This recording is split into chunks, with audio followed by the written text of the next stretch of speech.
Autolite and its 98,000 dealers bring you Mr. Herbert Marshall in tonight's presentation of Suspense.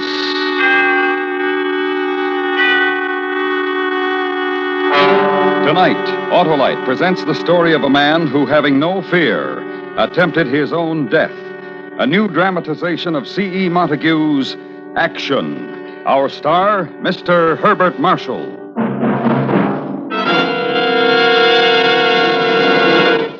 Hello, Mr. Wilcox. What? You here already? Yes, sir, Mr. Wilcox. It's Johnny plug check time again. Well, so it is. Cold weather's coming, and that means Johnny's around to remind you motorists to get that car prepared for winter now with a tune-up, change of oil and grease, antifreeze. And don't forget to check those important spark plugs, too. Yes, sir, Johnny, because the spark plugs are the very heart of a car's ignition system. When they're right, you'll start quicker and surer every time, even in coldest weather. So visit your Autolite spark plug dealer. Right, Johnny. He's a tune-up expert and a specialist on spark plug cleaning and adjustment. And if replacements are needed, he'll recommend a new set of ignition-engineered Autolite spark plugs, like the amazing double-life resistor spark plug.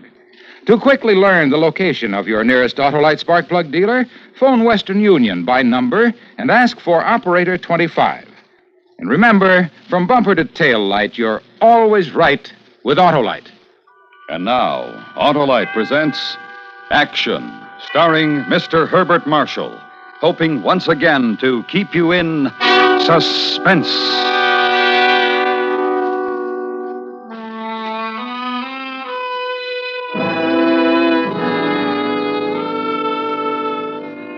It happened very simply one Monday morning. I woke up and there was a slight numbness all down my right side. The arm, fingers, a good deal along the leg, rather less in my foot and just a little in the head. I lay still for a moment to let it pass off, but it didn't. And I suddenly knew that it wasn't going to. I'd heard about such things, other chaps at the club, the office. Now it had happened to me. I remember getting up. I could still stand, walk, dress and shave, but the numbness went on. That morning, instead of walking, I took the tram to the office. It was a pleasant autumn day, and there were a lot of young people aboard, healthy young people. The conductor moved down the passageway, collecting fares. Yes, please. Any more fares, please. Any more fares, please, sir? Wellington Avenue, please. That's threepenny, sir. Right you are. Oh, now, we don't take buttons, sir. I'm sorry, I thought That's quite all right, sir. Does rather look like silver. And let's see. Here's a threepenny bit, sir. Thank you. Any more fares, please? Your fares, please. His tact and sympathy were perfect. And I had a new care now. Sight, too, was that going? Sight, touch, the whole sensory business, losing precision, entering on the long slope to decay. I don't think I got much work done that morning, though in a way what I did was good for me, kept my mind off things. I had a 1:45 appointment with an old friend, Adrian Tillett, whom I hadn't seen for a month or two. We'd arranged to meet at my club. I was a little early and sat in my usual place to wait for him. I say, Bill. Yes? Did you hear about Chillerhouse? They brought his body back to England yesterday. Yeah, I know, yes. You've done some mountaineering yourself, haven't you? A bit. Lost if I know what you fellows see in it. Bloody awful way to die, if you ask me, falling off a mountain. I suppose there are worse ways. Try to tell that to his wife. Well, I'm feeling a bit peckish. Will you join me for lunch? Thanks very much. I'm waiting for someone. All right, cheerio. Hello, Bill. I'm sorry to keep you waiting. No, you haven't. I just got here myself. Hold on. Steady. I say, you look seedy. Feeling all right? Yes, splendid. Come along, we'll have a bite to eat. Good. I'm famished.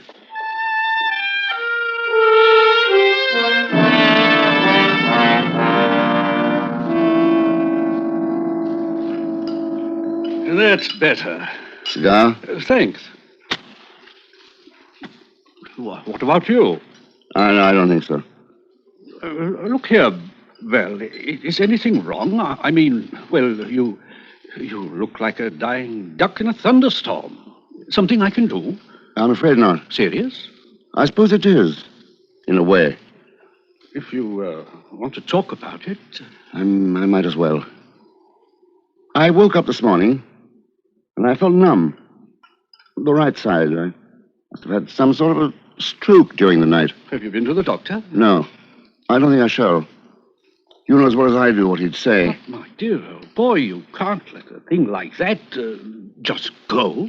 I don't intend to be an invalid for the rest of my life, Tillet. I've seen this happen to people, so have you. End up in a bath chair, being fed by some harridan nurse who won't even let you wipe her own nose. No thanks. What are you going to do? I don't know yet. The big thing seems to be, how long? How long does a thing like this take? Men like you live to be 100. You're an active chap. There's no reason on earth why... Oh, that's just it. Why don't follow? I don't want to live to any age like this. Say, why not come up to my place on Friday, spend the weekend? Change of air will do you good. No, I really don't think Don't be an idiot. Marjorie's dying to see you. She always complains that you've given us up. Now, I'm going to expect you. The stream's awfully good this year. We'll do some fishing, right? Right. Thanks, Tillet.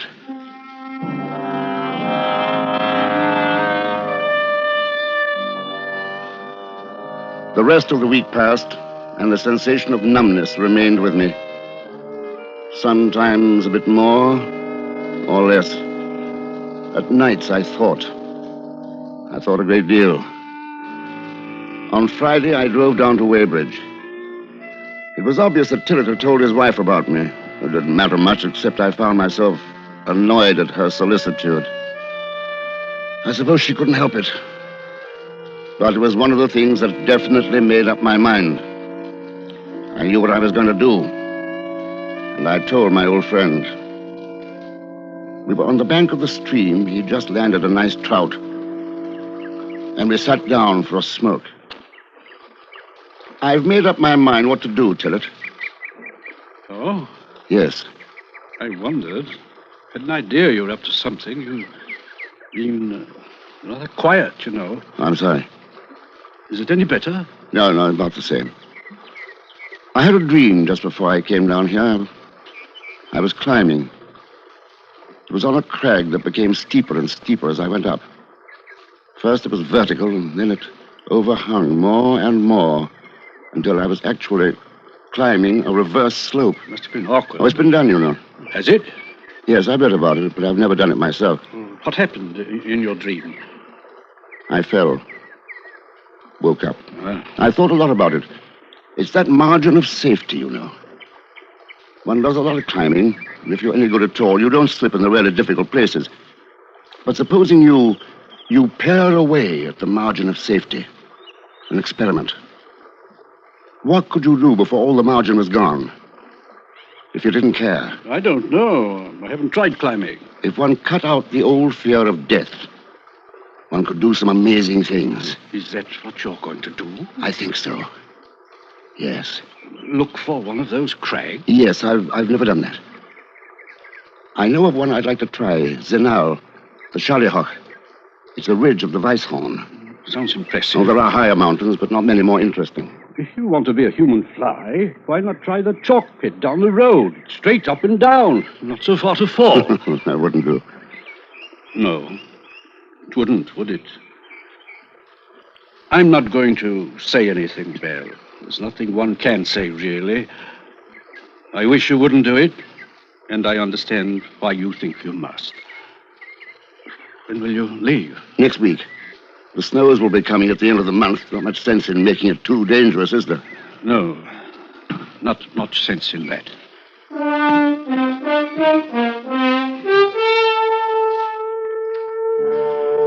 10 days later, I arrived at Zenal and met an old guide I'd known for many years. His name was Gaspar, and he knew the mountains of the Alps as very few men know them. He and his wife ran the hotel, and after dinner, it was my first night there, we talked over a cognac. It is good to see you again, my friend. I repeat, what a surprise, and so late in the year. I remember July was my month, wasn't it? Ah, those days. We did some fine climbing, you and I. Fine. And where shall we go this time? My time is my own, and now yours. The amateurs have gone. We shall climb for sport, huh? Perhaps so. I want to try the west side of the Charlie Hook. Good, good. Hope you won't be upset, Gaspar. First time I go up, I mean to do it alone. Alone? Yes, Did you say the west side? that's right. May I speak of something I've noticed? Of course. When I saw you today, I noticed something, a slight limp. You have been in an accident? No, just a little stiffness. You have done some climbing since we last were together? Not much. But the west side of the ridge, for a man out of condition, is that wise? I don't see why not. When do you plan to start? Tomorrow? I have never tried it myself. I'll give you a full report. Yes, I hope you will. The last man who tried it never came back. He fell, and we still have not found the body.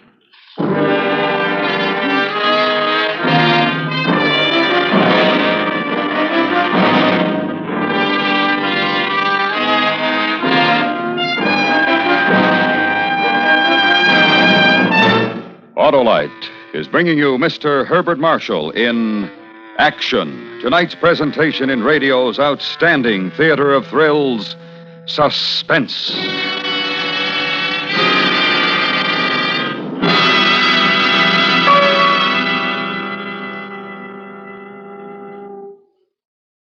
The frost is coming, so be wise. Now is the time to winterize. Right, Johnny Plugcheck. Time for that winter tune-up. Change of oil, grease, and some antifreeze. And check those important spark plugs, too. Ah, yes, spark plugs are the very heart of your car's ignition system.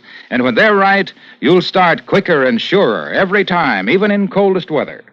If replacements are needed, your Autolite spark plug dealer will recommend a brand new set of ignition-engineered Autolite spark plugs.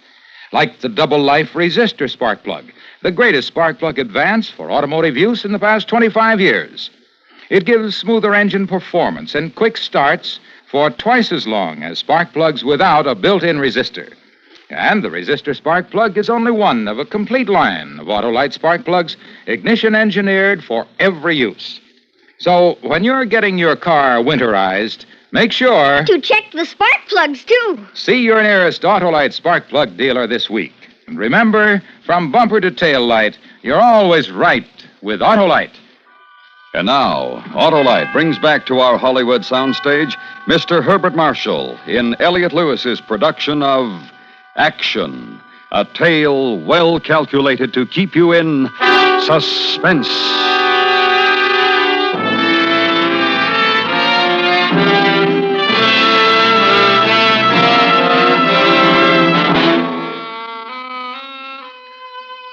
That night, before I went to bed, I sat for a little while, alone in the smoking room. I had nothing to do, no goodbyes, no last letter to write, no will to be made. That was done and accounted for. I felt my right arm and leg with the fingers of my left hand, still numb. That strange, unfeeling feeling. After that, I read for a bit, then turning out the lamp, went to my room.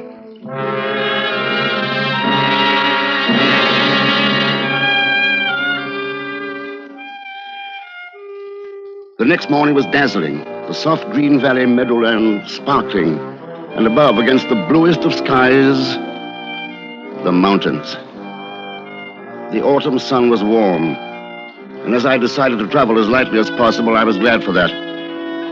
Leaving the hotel, I made my way past the cow barn, the tiny post office, and on toward the path which led gently upward. I must have been walking for about 5 minutes when he caught up with me. Herbert! Oh, I nearly missed you. You were gone before I knew it. Oh, good morning, Gaspar. A beautiful morning for your climb. I thought if you did not mind that I would walk with you to the bridge. Well, I don't mind in the least. My wife was worried. I'm sorry to hear that. About you. My wife is a woman who has premonitions. You know women. Yes, she needn't have worried, you know. As I told her, you are one of the best. Still, she could not understand why you would suddenly appear and decide to climb the most difficult place on the mountain. Surely she knows mountaineers. Yes, she knows them. And she knows they do not attempt such things without a little practice, of flexing of unused muscles. I'm in splendid form, Gaspar. Up there. That is where you go, huh? The bulge. Yes. And when you have conquered that, you will come back? What an odd question. Exactly what I told my wife. She had a premonition that all was not well with you. You'll have to reassure her, won't you, Gaspar? Yes, I shall, my friend. I'll say goodbye here. Yes, I wish you will be all right, Hebel. Remember to conserve your energy, and when you reach the top, come back to us. You will come back. Yes. Good luck.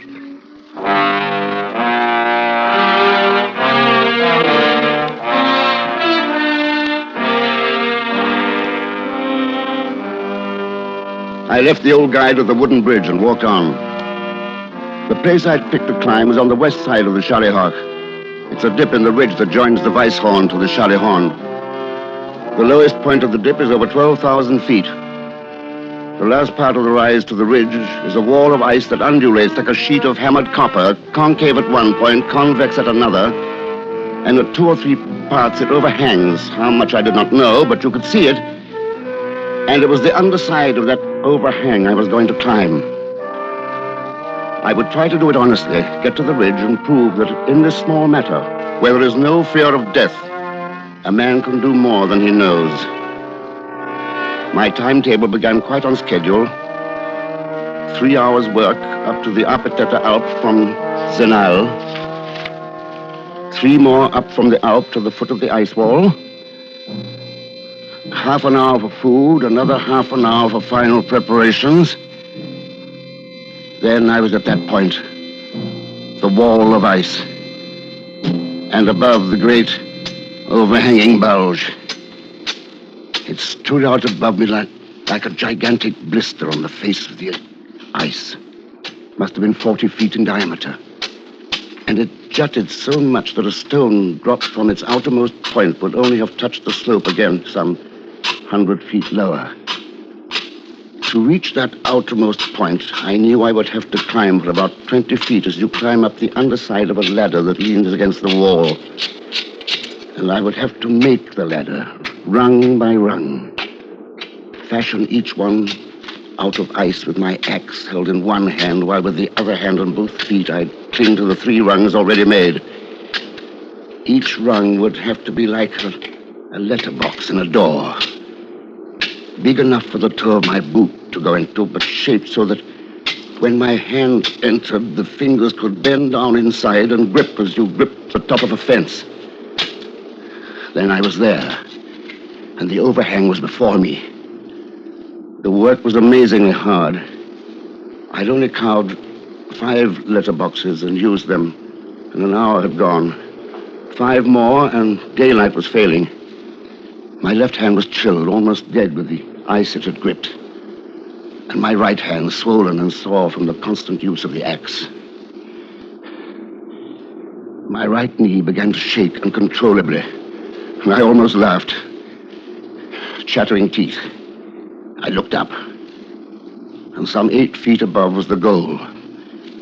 Beyond it, I could see nothing but a tranquil sky with a rose-colored flush dying out of it. And suddenly, very clearly, as a complete matter of fact, I knew I couldn't get up those 8 feet. My strength was going. I was about finished. And then, because the will is there until the end, I tried again. Tried. But the axe barely scratched the ice. My left hand was frostbitten past feeling. Only 5 more feet to go. But 5 more than I could drive myself to. This was the finish then. what I'd set out to do. And now it was the end. I'm done. I didn't know why. I was still holding on. Holding. And it was queer. Something was very queer. I felt little chips of ice stinging my cheeks as they slid down from above. Was an ice avalanche coming? What did it matter? Let the ice do what it wanted. My business with it was done. Then there was a sound. A gnawing, a hissing sound. I saw the ice axe slide over the bulge overhead and move out over my head to drop far below. Someone was above me. And suddenly, I don't know why, there was a lightness in me. No more dream. No more dying. I had to go up. Up, and quickly. No longer the care in cutting the steps. Now they were marvels of inadequacy. I didn't think about it. Just ice cuts deep enough for a footing to raise up to cut the next. And the next. And it must have been 3 minutes. Perhaps less, when my chest came up to the dead center of the bulge and I saw what I had come for. It was a woman, dangling at a long rope's end, her body revolving a little as it hung against the steep ice, and holding the rope, perhaps 80 feet above her, the man, his ice axe driven well into the slope behind, holding well with one hand, the other gripping the rope. Cut the rope, Teddy, cut it. I'm done. It's killing me. Cut it. You must. You can get down. The children think of... You must. It's killing me. Well, Elsa, hold on. Sorry. I'm coming. Hold on. I felt like a fool. Absolute freedom from uneasiness concerning my own plight, for I still wasn't up myself. But I never liked heroics, and this sounded horribly, disgustingly heroic. And I kept it up, and I had to. There in 2 minutes. Hold on. 1 minute more. Just one. Almost. Hold on. Hold on. Half a jiffy. I'm just there. And I'd arrived over the bulge. A foothold on an upward slope. I cut a big step close to where her feet hung, planted my own firmly in it, and took her weight on my shoulder. Slowly the man above paid out the rope till she was by my side, standing safe. You're quite a happy sight. Have you got her? All right? Yes! Right as rain. Give us a moment or two, then dig in, and we'll come up. Yes! Yes, all right!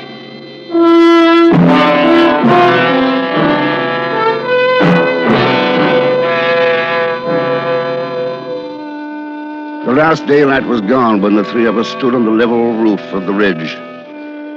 I tried my best not to look at him or at her.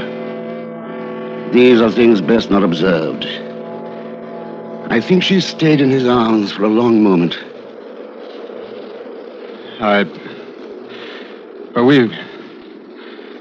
Well, you understand. Thanks. Thanks for our lives. Oh, Lord, I just happened to be there. Luck, that's all. Yes. Luck. I suppose we'd better push off. Getting a little chilly.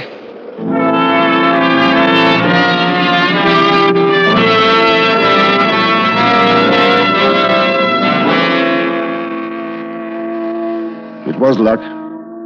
There was a full moon, and the downward trail was something else from the way I'd come up. We none of us spoke. I don't think a single word all the way back.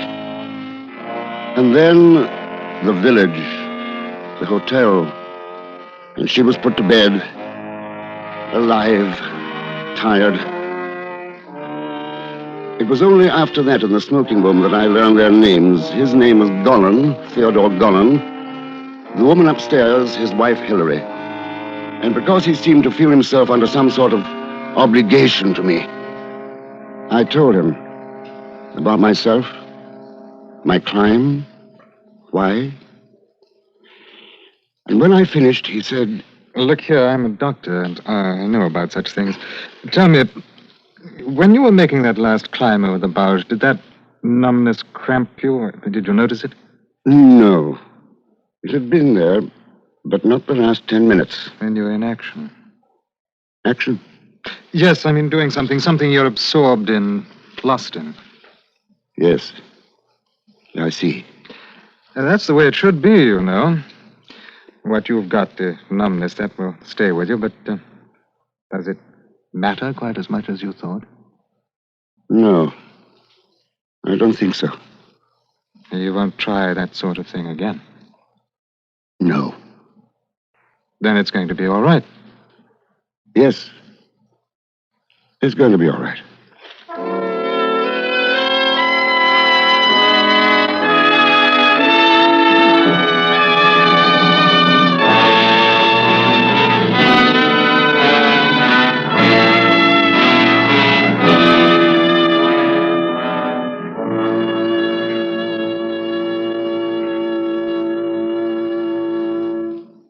Suspense. Presented by Autolite. Tonight's star, Mr. Herbert Marshall. This is Harlow Wilcox again, speaking for Autolite. It's always good to welcome back our longtime friend, Herbert Marshall. Bart, we enjoyed every minute of tonight's story. Thanks, Harlow. And may I compliment Autolite for the excellent programs to come. Next week, Van Heflin in The Shot. And the following week, Jeff Chandler in an exciting story, My True Love's Hair. We can certainly depend on Autolite for wonderful entertainment. And friends, the greatest names in industry depend on Autolite for over 400 products for cars, trucks, tractors, planes, and boats.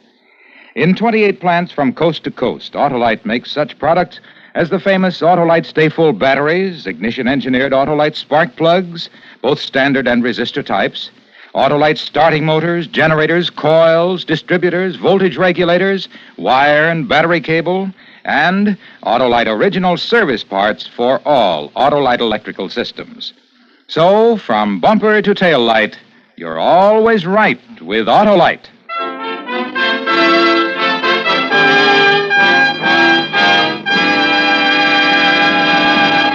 Next week, the story of a duel, an incomplete duel, since one of its participants chose to wait and owe his adversary the shot. Our star, Mr. Van Heflin. That's next week on Suspense.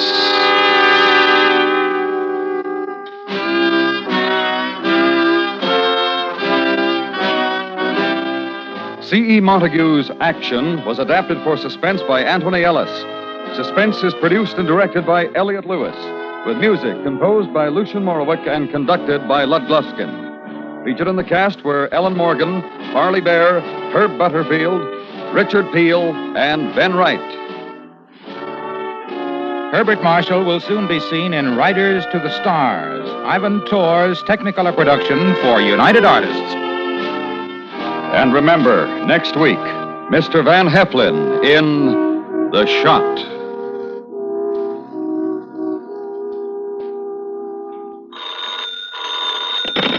You can buy Autolite resistor or standard type spark plugs, Autolite electrical parts, and Autolite Stay Full batteries at your neighborhood Autolite dealers. Switch to Autolite. Good night.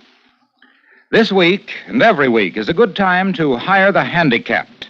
Surveys have proved that properly placed handicapped workers are steady and reliable. Consult your state employment service and hire the handicapped. This is the CBS Radio Network.